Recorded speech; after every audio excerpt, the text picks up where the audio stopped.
낡은 건물에 새로운 숨을 불어넣는 꾼이 있습니다. 죽은 건물 살리는 일을 하는 사람이라고 봐주시면 될 것 같습니다.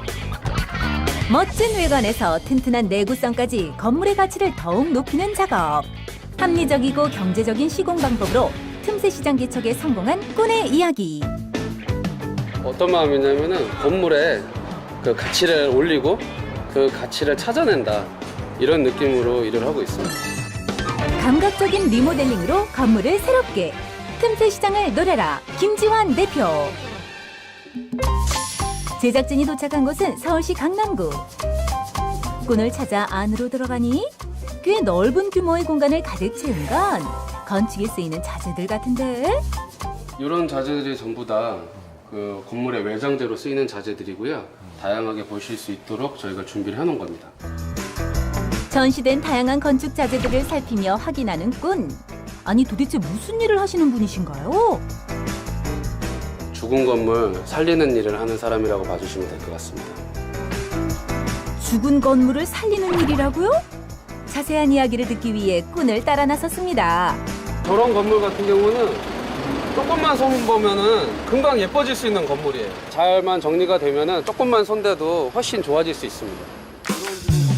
우리 주변에서 흔히 볼 수 있는 평범한 건물들이지만 이 낡은 건물들이 꾼의 손을 거치면 다시 새롭게 태어날 수 있다는데, 이 건물의 건물주 분들도 이 건물에 대해서 뭔가 개선하고 싶으신 의지들이 다들 있으세요.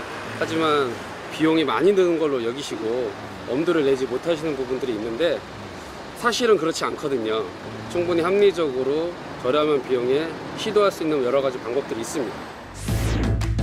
건물을 새로 짓는 것과 같은 큰 공사 없이도 마치 새 건물처럼 아름답게 만드는 것이 바로 꾼의 시공 노하우.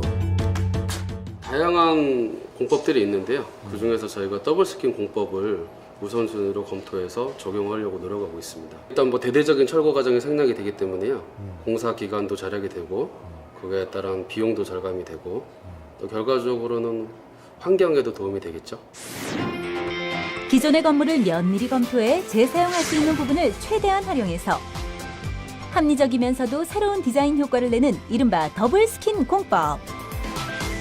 처음에는 건물이 너무 노화되다 보니까 누수가 있거나 건물에 균일이 가거나 이런 문제들 때문에 찾아 들어오세요. 근데 그 공사를 수행함에 있어서 디자인을 조금 가미되는 거를 저희가 권유를 드리면 이게 결과적으로는 월세 수익이 상승되는 효과 내지는 건물의 가치를 올리는 거에 기여를 하게 되더라고요. 깔끔한 식당에 손님들이 더 찾는 것처럼 깔끔하고 예쁜 건물에 세입자들이 더 들어가고 싶은 거는 마찬가지일 거라고 생각합니다. 건물의 컨디션을 정밀하게 파악하고 앞으로의 용도에 따라 고객이 원하는 사항을 충실히 반영해 섬세하게 디자인하는 것이 기본인데요. 특히 여기는 많은 부분들을 좀 보여줘요. 그래서 자재라든가 같이 다니면서 자재들도 많이 보게 되고, 그리고 거기에 대한 이 견적들도 꽤 합리적으로 해주기 때문에 저는 여기 뭐 신뢰할 수밖에 없었습니다. 제일 조심스럽고 제일 중요하게 판단되는 부분은 변경 전이 변경 후가 됐을 때 그거를 충분히 설명드리는 부분이에요. 이해를 돕기 위한 과정을 좀 많이 거칩니다. 다른 회사에 비해서. 고객의 이해를 돕기 위해 조감도뿐만 아니라 실제 건물 외형의 일부를 직접 제작하기까지 한다고요. 고객이 돌아간 뒤 꾼은 바쁜 일정을 이어갑니다. 시공 예정인 건물의 디자인 설계 회의가 진행되는데요. 새로 태어나는 건물의 최대 강점. 주변 건물과는 완전히 차별화된 아름다운 디자인을 만드는 작업입니다. 자신만의 경쟁력으로 건물 재생이라는 틈새 시장을 공략한 꾼의 전략은 성공적이었던 것 같죠? 여기는 지금 50년 된 건물이고요. 그때 당시에는 이제는 주유소로 이용이 되다가 지금은 여기서 새로운 매입자가 매입을 하셨고 대형 프랜차이즈 커피숍이 들어온대요. 이곳 역시 더블 스킨 공법으로 완성될 예정이라고요. 이런 부분에는 철거를 안 할 거고 여 위에다가 새로운 마감재를 덧붙이고 쌓으면서 공사가 진행이 될 겁니다.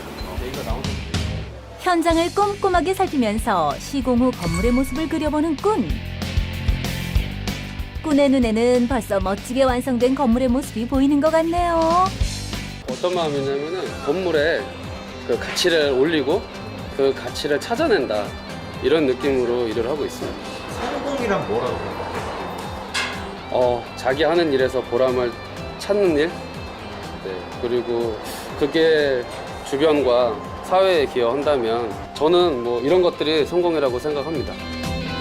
누군가의 이야기일 수도 있고 이걸 보시는 분들의 이야기실 수도 있을 것 같아요. 네. 상담을 하다 보면 꽤 많이 이런 일들이 있다고 네. 합니다. 과연 어떤 이야기일지 궁금해지는데요. 일단 대표님 어떤 사례를 좀 가지고 오셨을까요? 최근 들어서 네. 상담의 많은 부분들을 차지하고 있는데요.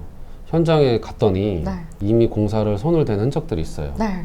그러니까 무슨 사연인지 알아보니까 신축인데 네. 공사를 하다가 중단이 됐어요. 아, 공사를 최소한의 공사비가 이제 계약이 돼 있고 네. 추가 공사비가 막 나오는 거예요. 그쵸. 10억 계약 금액인데 17억까지 줬고 공사는 중단이 됐어요. 아, 자, 더 달라고 하니 도저히 이거 납득이 안 가가지고 중단을 시키셨고 시공사가 빠져나가지 않으면 새로운 신규 업체가 붙을 수 없으니 빠져나가지 않고 버티는 거예요. 아, 그러면서 합의금, 네. 정산을 또 유료원적으로 또 끌고 가는 거예요. 아, 안 빠져나가면 은행 이자가 또 막 몇천만씩 그죠. 나가는 거예요. 그래서 이제 약자가 되셔가지고 울며 겨자 먹기로 또 추가분 주면서 정산을 보셔서 내보내고 자, 제가 이렇게 말씀드리는 건 두 가지예요. 그런 난해한 상황에서 뭐 제가 저는 해결을 해드릴 수 있다. 네. 근데 그런 난해한 상황으로 가지 않으셨으면 좋겠다. 1차적으로 네. 안 겪으시는 게 최고잖아요. 맞아요. 네. 이렇게 갑자기 공사가 중단된 이런 상황. 네네. 네, 최근에도 있었고 네, 이럴 때 어떤 식으로 좀 해결을 봐야 될까요? 그러면? 건물주는 할 일을 성실히 수행했는데 업체 측에 있다라고 하면은 쉽게 얘기해서 제가 대신 싸워드리는 거예요. 네, 빨리 파악해서 네. 대신 싸워드리고 네. 쌓을 수 있는 무기 장치들을 좀 만들어 드리는 거예요. 아, 네. 네. 근데 건물주들이 항상 끌려가시는 게 있어요. 이유가 뭐냐면 저 사람들이 나갈까봐. 갑자기 중단돼서 더 이상 안 될까? 손쓸 수 없을까? 손쓸 수 없을까봐. 근데 뒤에 마무리를 해줄 사람이 있다. 뒷배가 있다라고 생각하시면은 무기가 하나 더 갖춰지는 그쵸. 건데 너희 아니면 이럴 때는 또 정당하게 또 싸우실 수 있거든요. 네, 그래서 예를 들어서 이 뒷마무리를 해줄 수 있는 제가 업체를 연결을 해드리던 제가 직접 마무리를 해드리던 네. 이렇게 해서 좀 무기를 갖춰드리는 상태에서 이제 싸우실 수 있는 그런 네. 장치들을 제가 좀 고안을 해놨습니다. 네. 대표님 그래서 네. 이런 문제들을 일단은 사전에 방지를 해야 되는데 네, 네. 미리 사전에 방지할 수 있는 컨설팅이 뭐가 있을까요, 대표님? 일단 건축의 진행 과정은 되게 복잡해요. 네. 그리고 경우의 수도 많고 지자체마다 또 방식도 틀려요. 네. 그래서 이런 거를 처음부터 끝까지 그 리드를 해서 컨설팅 과정을 많이 해본 사람과 일을 하셔야 돼요. 그쵸. 안 그러면은 건물주가 각 분야별 뭐 건축사님, 해체, 멸실, 착공, 업체 선정 네. 이런 과정을 하나하나 다 하시면 네. 놓치시는 부분이 굉장히 많이 나와요. 맞습니다. 그래서 저 전체적인 컨설팅을 좀 받으시는 걸 추천해 드리는데 네. 수억 큰 원, 손해를. 네, 수천 네. 수억 원의 수익으로 돌아오실 거예요. 맞아요. 그리고 저 날아가는 비용을 잡아주는 걸로 저는 이렇게 인지하시면 되고요. 1차적으로 좀 상담을 받아보셔서 이게 정말 합리적으로 공사가 진행 가능한 견적인지 네. 또 과정인지를 좀 꼼꼼하게 상담 받아보셨으면 좋겠고요. 뭔가 요구가 좀 불합리한데 찝찝할 때. 성금을 계약서에 맞춰서 줬는데 왜 자꾸 뭔가를 또 넣는 달라고. 거지? 뭔가가 조금 이상하다 싶을 때 연락을 주시면 네. 제가 이제는 좀 적극적으로 검토를 해드릴 수 있을 것 네. 같아요. 그리고 뭔가 빨리 보내주시면 네. 제가 빨리 검토해드려서 네. 어떤 진짜. 리스크들을 조금 이렇게 좀 마음 편하게 이 프로젝트가 완료될 수 있도록 제가 좀 도와드릴게요. 네, 맞습니다. 그러면 저희는 다음번에요. 더 좋은 또 프로젝트로 인사드리도록 하겠습니다. 안녕. 진동조